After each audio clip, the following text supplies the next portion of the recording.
Assalamualaikum warahmatullahi ta'ala wabarakatuh. Kita bersiaran lagi.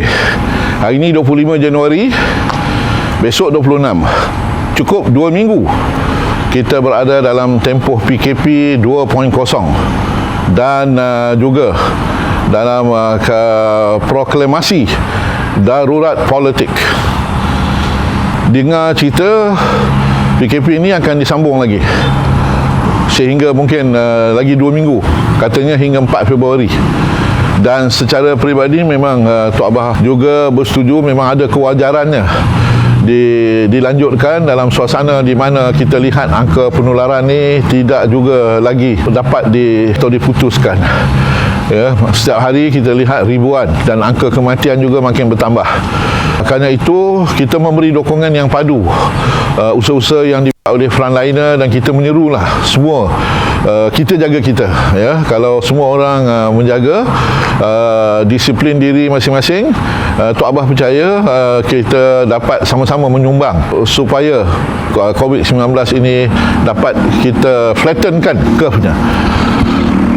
Baru-baru ni Tok Abah dapat dengar dan keluar dekat sosial media kisah tentang bagaimana seorang ibu yang terpaksa pergi mencuri di pasaraya kerana keperluan hidup, dan juga anaknya, kalau tak silap Tok Abah, yang sakit. Sehingga kan pihak polis tampil untuk memberikan bantuan lah kepada wanita yang berkenaan. Tok Abah ambil peluang ni untuk ucapkan tahniah, dan begitulah sikap profesionalism yang menunjukkan bukan saja integriti dan wibawa, tetapi kebijaksanaan dalam pelaksanaan perintah PKP ini. Dan itu merupakan sejepit saja kisah yang kita dengar berkait dengan derita rakyat. Sebenarnya banyak lagi kalau kita baca ataupun kita ikuti kisah yang di mana Abid Liu bergerak, kita akan dengar lagi kisah derita rakyat ini. Isu tentang pelaksanaan PDPR, pembelajaran online ini, bagaimana mereka yang tak ada kemampuan untuk mengadakan gadget yang secukupnya, sama ada handphone ataupun komputer untuk anak-anak meneruskan pembelajaran mereka. Bagi Tok Abah, semua yang berlaku ini terkait dengan cara kerajaan Tan Sri Mahyudin Yassin ini melaksanakan keputusan-keputusan strategik dalam menangani penularan COVID-19 ini.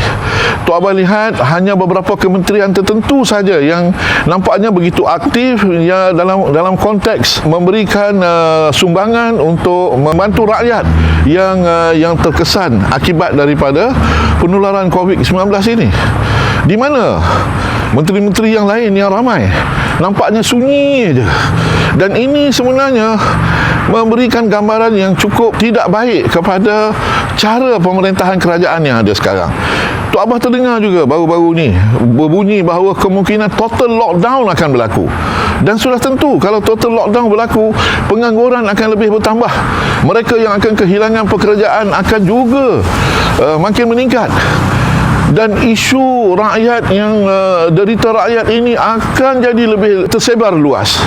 Kerana itu, sekali lagi Tok Abah nak menyerulah, sudah sampai masanya mereka yang berada di takhta kuasa, Tan Sri Mahyudin Yassin dan Kerajaan Perikatan Nasional ini, mengembalikan semula kuasa parlimen itu.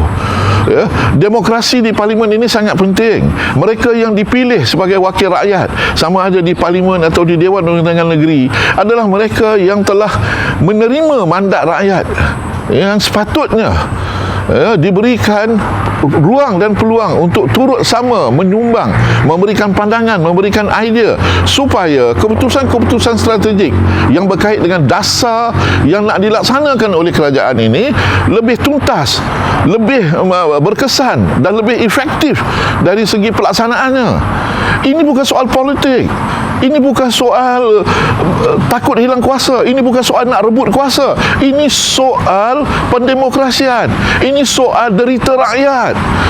Jadi sekali lagi Tok Abah seru, minta kalau boleh soal sidang parlimen ini merupakan kemuncak daripada proses membuat kuasa legislatif.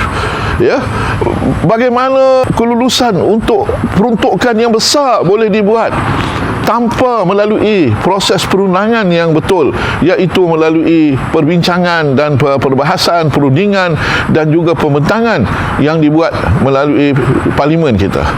Kerana itu, Tok Abang mohon supaya sekali lagi Tan Sri Mahyudin dan Kerajaan Perikatan Nasional, sekali lagi, tidak ada apa yang perlu dibimbangkan untuk sama-sama kita bekerjasama dalam satu mufakat bagi menangani tragedi yang sedang berlaku dalam negara ini, agar mufakat ini benar-benar dapat dilihat oleh rakyat sebagai suatu yang menjangkau lebih daripada perbezaan politik, hingga kita dapat menangani pandemik COVID-19 ini hingga rakyat boleh kembali semula pulih, dapat hidup dalam keadaan yang lebih sejahtera. Terima kasih.